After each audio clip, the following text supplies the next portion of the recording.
ওই তলা বললাম তো, ওই তলা বললাম আল্লাহকে ডাক দেয়া বলে আল্লাহ ওই ব্যক্তি তো আমার দুনিয়ার মধ্যে সহযোগিতা করেছেন। আল্লাহ বলবে তুমি কি চাও তাকে জান্নাতে নিয়ে যাইবা? তখন ছাত্র ডাক দিয়া বলবে জি, আমি তো আল্লাহ তাকে জান্নাতে নিতে চাই। আল্লাহ বলবে ও ফেরেশতারা ছেড়ে দে ওই জাহান্নামী ব্যক্তিকে ছেড়ে দে, যা যা জান্নাত দিয়া দে। কার কারণ জান্নাত দিবে? আল্লাহু রাব্বিল আলামিন الرحمن الرحيم مالك يوم الدين إياك نعبد وإياك نستعين اهدنا الصراط المستقيم صراط الذين أنعمت عليهم غير المغضوب عليهم ولا الضالين।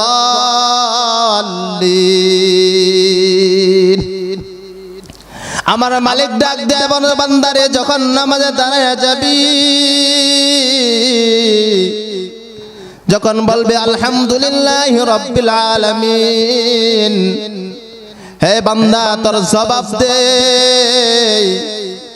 আমি বান্দা তোর জবাবের আশা দাঁড়ায় থেকে বান্দা নামাজে দাঁড়ায় গেছে। দেখ কত মানুষ কত বাগুরে, ওই বান্দা যখন আজানের ডাক শুনলো, আজানের ডাক শুনে বান্দা নামাজে আসে বললো হে বান্দা নামাজে আসিয়া, এ বান্দা নামাজে আসিয়া বান্দা কি করছে? দেখো অপেক্ষা করতে থাকে, অপেক্ষা করতে থাকে।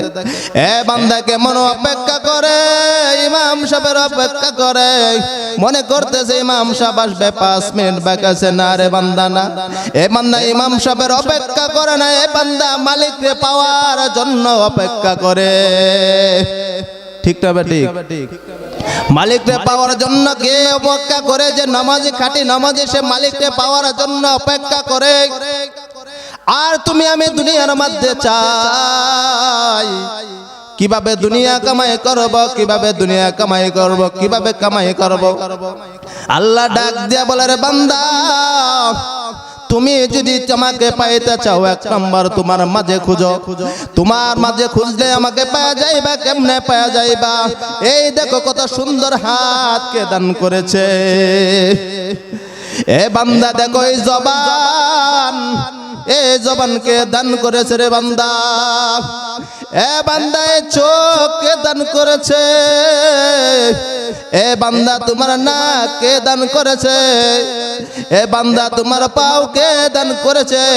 যখন তোমার দিকে তাকাইবা বান্দা তুমি আমাকে পায়া যাইবা রে বান্দা, কোনো দিকে তাকানোর দরকার নাই। এ বান্দা যখন তুমি আমার দিকে তাকাইবা, ও বান্দা যখন তুমি তাকাইবা নিয়ামতের দিকে তাকাইবা রে বান্দা, তুমি আমাকে পায়া যাইবা। এ বান্দা দুনিয়ার কোনো জিনিসের দিকে তাকানো দরকার নাই। বান্দা যদি তোমার দিকে তাকাও তুমি চিনতে পারবা আমি কে। আল্লাহ বলেন দেখো তোমার এমন একটা সময় ছিল তোমার হাত চলতে পারতো না, আমি চলার মতো শক্তি দান করে দিয়েছি। আল্লাহ বলেন এমন একটা সময় ছিল তোমার জবান দিয়া কথা বের হইতো না, আমি জবানে কথা বের করে দিছি। এ বান্দা এমন একটা সময় ছিল রে বান্দা তোমার পাও চলতো না, পাও চলার মতো আমি শক্তি দিয়া দিছি রে বান্দা। এ বান্দা তোমাকে এমন একটা বেন দিছি রে বান্দা, ওই বেন দিয়ে কোনো কাজ করতে পারত না, আমি শক্তি দিয়া দিছি রে বান্দা। দেখো মালিক আমাদেরকে এত দয়া করে, এত মায়া করে, তারপরও মালিককে আমরা পাইতে চাই না। কেন জানোনি? আমরা দুনিয়ার লোভ ঢুকে গেছে, দুনিয়ার মুহাব্বত ঢুকে গেছে। 1 নম্বর কারণ কেমন দুনিয়ার মুহাব্বত। আজকে চিন্তা হলো আমার বাইরে বাড়ি হলো 2 তলা, আমি কিভাবে 3 তলা করব। আমার বাসা হলো 5 তলা, আমি কিভাবে 6 তলা বাসা করব। আমার বাড়ি হলো 7 তলা, আমি কিভাবে 8 তলা করব। চিন্তা ভাবনা করতে থাকে। আল্লাহ বলেন এ বান্দা শোনো, যে শিল্পপতি যে কবরের মধ্যে যাইবে, যে শিল্পপতি যে ঘরের মধ্যে যাইবে, যে ফকির সেও এই ঘরের মধ্যে যাবে রে, বলো সেই ঘরের নাম কি? সেই ঘরের নাম কবর। এই জন্যই বলে আল্লাহ ডাক দিয়া বলেন, বান্দা দুনিয়া থেকে কামাই করে যাও। কেমনে করে কামাই করবা? রাস্তা দিয়ে যখন চলবা বলবা সুবহানাল্লাহ, রাস্তা দিয়ে যখন হাঁটবা বলবা সুবহানাল্লাহ, বাজি কৃষিতে কাজ করবা বলবা সুবহানাল্লাহ। আল্লাহ বলেন, বান্দা যখন সুবহানাল্লাহ বলতে থাকে, আমি আল্লাহ তার জন্য জান্নাতের মধ্যে একটা গাছ বানাইতে থাকি। যখন বান্দা জাহান্নামী হয়ে যাইবে, বান্দা যখন জাহান্নামী হয়ে যাইবে, আল্লাহকে ডাক দেয়া বলবে, আল্লাহ দুনিয়াতে অত সুবহানাল্লাহ বললাম, তুমি না আমার জন্য গাছ বানাইছো, গাছটি দেখতে চাই। দেখেন সুবহানাল্লাহ কেমন দাম। দুনিয়াতে যখন সুবহানাল্লাহ বলতা আল্লাহ, দুনিয়াতে যখন সুবহানাল্লাহ দুনিয়াতে বলতা, আখিরাতের মধ্যে আল্লাহ কি করতো? তোমার জন্য একটা গাছ বানাইতেন। গাছ বানানোর কারণে যখন তুমি জাহান্নামী বান্দা হয়ে যাইবা, ও বান্দা যখন জাহান্নামী হয়ে যাইবা, যখন জাহান্নামের দিকে তোমাকে টেনে নিতে যাইবে, তখন এই সময়ের মধ্যে তুমি ডাক দিয়া বলবা, মালিক কোনো আমল করতে পারি নাই রে মালিক, আমি তো দুনিয়াতে থাকার অবস্থায় সুবহানাল্লাহ বলছিলাম। তোমার নবীর হাদিস থেকে শুনেছি, কোন ব্যক্তি যদি সুবহানাল্লাহ বলে তার জন্য একটা গাছ রোপণ হয় জান্নাতের মধ্যে। আল্লাহ আমার গাছটা কোথায় রোপণ করেছো? আল্লাহ আমি সেই গাছটা দেখতে চাই। বলেন না সুবহানাল্লাহ। দেখেন আখিরের নবী উম্মতের কেমন দাম থাকবে। আখিরের নবী উম্মত দেখেন কিভাবে চালাকগিরি করবে। যখন বলতে থাকবে, আল্লাহ যে আমি দুনিয়াতে সুবহানাল্লাহ বলেছিলাম, ওই জান্নাতে আমি ওই জান্নাতের গাছ দেখতে চাই, যে গাছ আমি তুমি বলেছিলাম নবীর হাদিসের মধ্যে শুনেছিলাম, যে ব্যক্তি সুবহানাল্লাহ বলবে ওই ব্যক্তির জন্য কি করা হবে? গাছ বহন করা হবে। ওগো আল্লাহ, আমি তো সেই যে গাছ দেখতে চাই। আল্লাহ বলবে, ও ফেরেশতারা যা যা, তাকে নিয়ে সেই গাছের ঘরে যায়। যখন গাছের ভিতরে যাবে, গাছ দেখার জন্য যাবে, যখন জান্নাতে ঢুকে যাইবে, সে বলবে, আল্লাহ গো, তোমার কি দয়া হয় না? তোমার কি মায়া হয় না? আল্লাহ আমি জাহান্নাম সহ্য করতে পারবো না, দুনিয়ার একটা আগুন সহ্য করতে পারি না রে আল্লাহ, কেমনে করে জাহান্নামের আগুন সহ্য করব? আল্লাহ আমি গাছ ছাড়তে পারবো না, ছাড়তে পারবো না। আল্লাহ বলে, ও ফেরেশতারা দেখ দেখ দেখ, চিনোনি এটা কোন নবীর উম্মত? এটা হলো আখিরের নবীর উম্মত, এটা হলো আখিরের নবীর উম্মত। দেখো আখিরের নবীর উম্মতে কত চালাক। ওই চালাক করিয়া জাহান্নামের ব্যক্তি জান্নাতি হয়ে গেল। এই জন্যই বেশি বেশি করে সুবহানাল্লাহ বলা, আলহামদুলিল্লাহ বলা, আল্লাহু আকবার বলা। দুনিয়াতে যতদিন থাকবো বেশি বেশি করে কি আমল করা, এই আমলের বরকতে আল্লাহ আমাকে করে মাফ করে দিতে পারে। এই জন্য চিন্তা ভাবনা করা, এই যে তোমরা তলাবুল আলম তাহফিজুল কোরআন নুরুল ইসলাম মাদ্রাসায় বসছো, কেমন একটা দামি মজলিসে বসছো, চিন্তাদান বাবা চিনতে পারতেছ না। আল্লাহর হাবিব জানায়া দেন, খায়রুকুম মান তাআল্লামাল কোরআন ওয়া আল্লামা। আল্লাহর হাবিব কি জানায়া দেন? খায়রুকুম মান তাআল্লামাল কোরআন ওয়া আল্লামা। এর মধ্যে কি বর্ণনা করে দেন? আল্লাহর হাবিব বর্ণনা করেন, কোন তলাবুল আলম যদি রাস্তার পাশ দিয়া যদি হেঁটিয়া যায়, কোন তলাবুল আলম যদি রাস্তার পাশ দিয়া যদি হেঁটিয়া দেয়, আমার নবী করিম সাল্লাল্লাহু আলাইহি সাল্লাম জানায়া দেন, ওই বান্দা যদি তলাবুল ইলম যখন রাস্তার পাশ দিয়া যদি হেঁটে যায়, যদি কবরে যদি আযাব হয়, ওই ছাত্রদের কারণে কবরে আযাব মাফ হয়ে যাইবে। কেমন তলাবুল ইলমদের দাম! আল্লাহর হাবিব বলে, সর্বপ্রথম উত্তম ওই ব্যক্তি, যেই ব্যক্তি মাদ্রাসাতে আসিয়া কোরআন মাজিদ শিক্ষাগুলো এমন অপরকে শিক্ষা দেয়, সেই হলো দুনিয়ার মধ্যে দামি। সেই ব্যক্তি হলো দুনিয়ার মধ্যে দামি ব্যক্তি। আর আপনি আমি মনে করি আজ দামি ব্যক্তি কে? নেতা, চেয়ারম্যান, এমপি, মন্ত্রী না, দামি ব্যক্তি কে? তলাবুল ইলম হলো দামি ব্যক্তি। তলাবুল ইলম হলো দামি ব্যক্তি, যেই ব্যক্তি তলাবুল ইলমদেরকে সম্মান দিবে, তলাবুল ইলমদেরকে ভালোবাসবে। আল্লাহর হাবিব বলেন, ওই তলাবুল ইলমদের সাথে সে জান্নাতে যাবে। কি সাধারণ কথা মধ্যে কবরে একটা আযাব হইতেছে, তলাবুল ইলম হেঁটে যাইতেছে, সেই কবরে আযাব মাফ। কি মনে করছেন আপনি? আমি মনে করতে পারি এটা কি, এটা তো কি এক সাধারণ একটা কথা। তলা বলে কি একটা টুপি মাথার দেয়, একটা জুব্বা কত দেয়, সে তলা বলেলাম হ্যাঁ এত দামি হয়ে গেছে। এটা তোমার আমার কথা না, এটা আমার নবীর কথা। আমার নবী জানায়া দেন খায়রুকুম মান তাআল্লামাল কোরআন ওয়া আল্লামা। আমার নবী জানায়া দেন কেমন দামি, যেই ব্যক্তি কোরআন মানে শিক্ষা করেন এবং অপরকে শিক্ষা দেন, তার মতো দামি দুনিয়াতে আর কোনো ব্যক্তি হতে পারে না। কেমন দামি মনে করছেন তলাবুল আলেমদের? আজ কি মানে একটা অনুষ্ঠান মনে করছেন? সাধারণভাবে মনে করতেছি এই কোরআনের তেলাওয়াত আজকে যেই শুনবে তাকে আল্লাহ তাআলা একটা অক্ষরে 10টা করে নেকি দিয়ে দেবেন। সুবহানাল্লাহ, 10টা করে নেকি দিবে। সাধারণ কথা মনে করছেন? তুমি আমি মনে করতেছি আজকে একটা মাদ্রাসার ঘরে আসিয়া কি কোরআনের তেলাওয়াত শুনবো। আমার আল্লাহ জানায় দেন যখন বান্দা বলবে আলিফ লাম মিম, আর যখন বান্দা বলবে আলহামদুলিল্লাহি রাব্বিল আলামিন, যখন বান্দা বলবে কুল হুয়াল্লাহু আহাদ, যখন বান্দা বলবে কুল আউযু বিরাব্বিন নাস, যখন এভাবে পড়তে দেখবে আল্লাহ বলবে জানোনি তলাবুল আলেমদের কেমন দাম দিয়ে দিছি, তলাবুল আলেমদের এমন দাম দিয়ে দিছি। তলাবুল আলেমরা যদি মাদ্রাসায় এসিয়া যদি সুবহানাল্লাহ বলে, তলাবুল আলেমরা আসিয়া যদি বলেন বিসমিল্লাহির রহমানির রহিম, তার মা বাবার কবরে যদি আযাব হয়, এই বিসমিল্লাহর বরকতে আমি তার মা বাবার কবরের সমস্ত গুনাহ কথা মাফ করে দেই। তার কবরের গুনাহ কথা মাফ করে শেষ করি নাই, কারণ কি সে যে বলছে বিসমিল্লাহির রহমানির রহিম, যে আমাকে রহমান বলে ডাক দিছে, আমি যে রহিম, আমাকে রহমান বলে ডাক দেওয়ার কারণে আমি আল্লাহ যে রহমান, আমি যে রহিম, আমি রহমান নামের ওসিলা করে রহিম নামের ওসিলা করে আমি কি করলাম, তার বাবার সমস্ত গুনাহ কথা মাফ করে দিয়ে তার বাবাকে আমি জান্নাতে দিয়ে দিলাম। কারো শিলা হয়েছে? তুমি আমি মনে করি আমার ছেলের বয়স 6 বছর, 7 বছর, 8 বছর, 9 বছর, আর তো বড় হোক মাদ্রাসাতে দিব না। না রে ভাই, তুমি আজকে মাদ্রাসায় দাও, তোমার দেখে ঘরের মধ্যে আল্লাহ বরকত দিয়ে দিবে। তুমি ডাক্তার মানাও সমস্যা নাই, ইঞ্জিনিয়ার মানাও সমস্যা নাই, তোমার সবচেয়ে বড় বিষয় হলো কোরআনের জ্ঞান তার ভিতরে দিয়ে দেবে। সে যদি কোরআনের জ্ঞান যদি তার ভিতরে ঢুকে যায়, 1 নম্বর কারণ হলো সে কোনোদিন ঘুষ খাবে না, সে কোনোদিন কি হবে না, অবিচার করবে না। সে যদি কোরআনের জ্ঞান যদি তার ভিতরে থাকে, সে সঠিক পথে চলতে দেবে, ইহদিনাস সিরাতাল মুস্তাকিমের পথে চলতে দেবে। 1 নম্বর কারণ সে কি করবে না, বেহালালের দিকে চলবে না, হালাল পথে চলতে থাকবে। আর অমুকের ছেলে অমুকের নাতিন, কারণ তোমার জন্য তোমার বংশের পরিচয়। এই জন্য বলে সর্বপ্রথম যে অনুষ্ঠানের মাধ্যমে আমরা বসছি, এই অনুষ্ঠানের নাম হলো কি?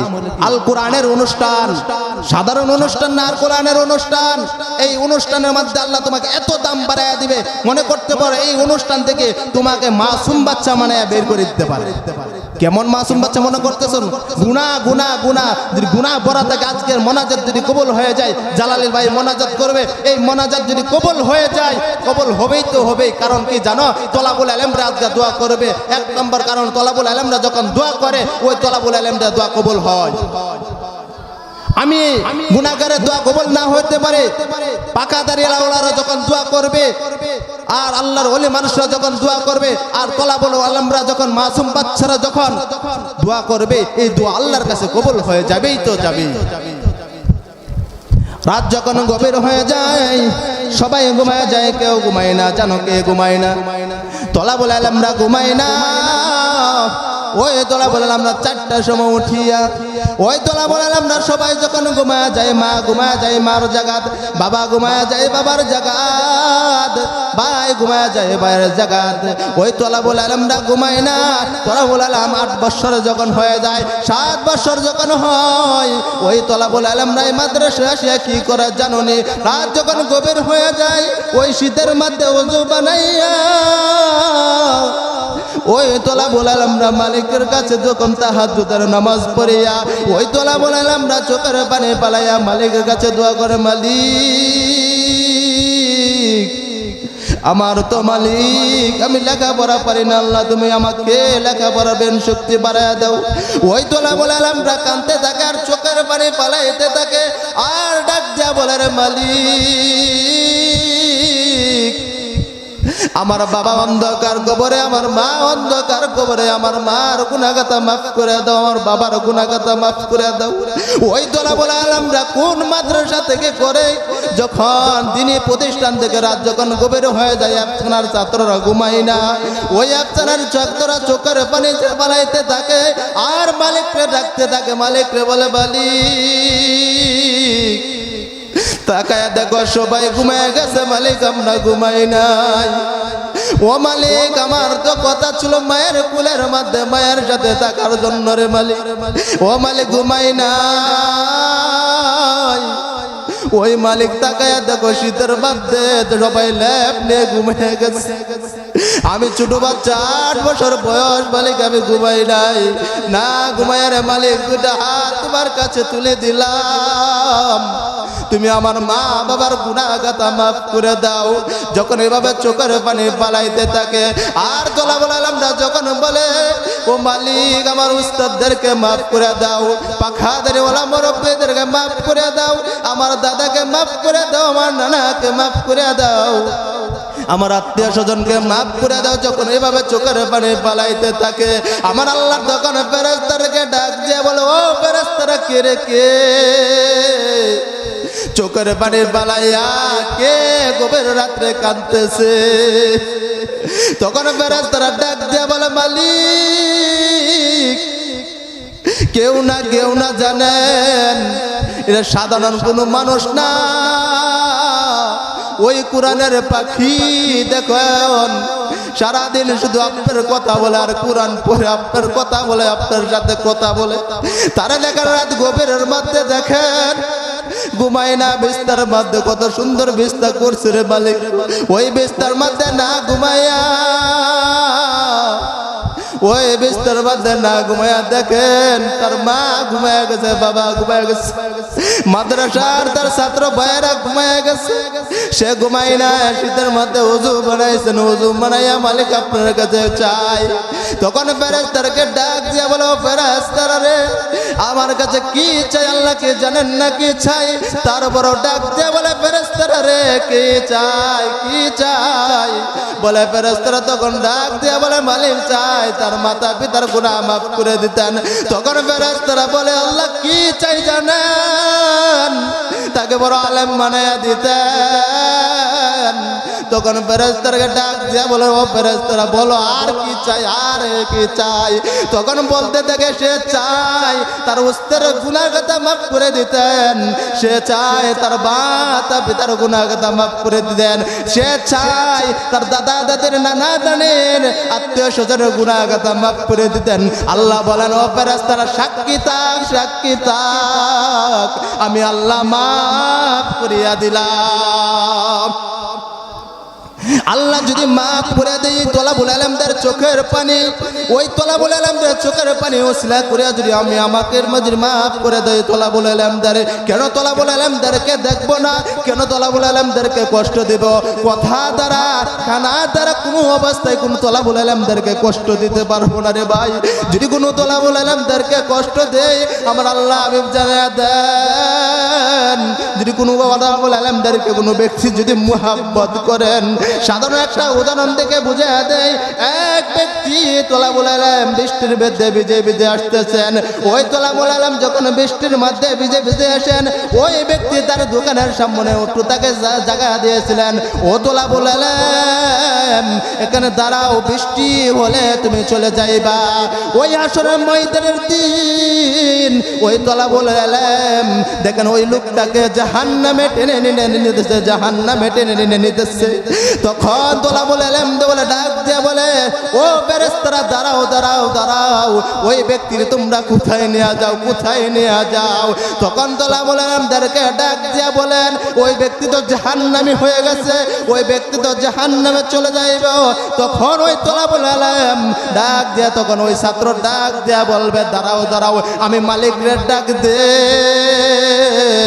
ওই লোক তো জানো কি করেছে যখন বৃষ্টির মধ্যে আমি যখন মাদ্রাসায় যাইতাম ওই বৃষ্টির মধ্যে যখন মাদ্রাসায় যাইতাম এমন সময়ের মধ্যে ওই ছাত্রটা আমাকে কি করেছে ওই ব্যক্তিটা আমাকে ওই বৃষ্টি থেকে কারণে তার দোকানের সামনে আমাকে একটু জায়গা দিয়েছে তখন মালিকরা ডাক দিয়া বলবে মালিক ওই ব্যক্তিকে জাহান্নামী হয়ে গেছে ওই ব্যক্তিকে জাহান্নামী হয়ে গেছে বলবে হ্যাঁ জাহান্নামী আর তখন তলাবুল আলম ডাক দেয়া বলবে তখন ছাত্র ডাক দেয়া বলবে ও আল্লাহ ওই তলাবুল আলম তো ওই তলাবুল আলম আল্লাহকে ডাক দেয়া বলে আল্লাহ ওই ব্যক্তি তো আমার দুনিয়ার মধ্যে সহযোগিতা করেছেন আল্লাহ বলবে তুমি কি চাও তাকে জান্নাতে নিয়ে যাইবা তখন ছাত্র ডাক দিয়া বলবে জি আমি তো আল্লাহ তাকে জান্নাতে নিতে চাই আল্লাহ বলবে ও ফেরেশতারা ছেড়ে দে ওই জাহান্নামী ব্যক্তিকে ছেড়ে দে যা যা জান্নাত দিয়া দে কার কারণে জান্নাত দিবে ওই তলাবুল আলেমদের কারণে জান্নাত দিবে এই তলাবুল আলেমদেরকে এত মোহাব্বত যদি করতে পারে যদি ভালোবাসতে পারেন আবার আল্লাহ বলেন তলাবুল আলেমদের এত দাম দিছি এত পাওয়ার দিছি কারণ কি জানো তলাবুল আলেমদের কেন পাওয়ার দিই সে তো সারা সব সময় আমার কোরআন পড়ে আমার নবীর সুন্নতের প্রতি আমল করে আমার কোরআনের কথাগুলো মানুষের সাথে বলতে থাকে আমার কোরআনের বাণীগুলো মানুষের সাথে প্রচার করতে থাকে ওই ব্যক্তিকে কথা মানবো না আমি কার কথা মানবো ওই তলাবুল আলেমদের এই জন্য এত দাম দিয়েছি এত পাওয়ার দিয়েছি জানো কি ওই ব্যক্তিদের এত পাওয়ার দেওয়ার কারণ হলো কি তারা যখন চলবে ফিরবে সকল দিকে তাদের সম্মান সম্মান সম্মান সম্মান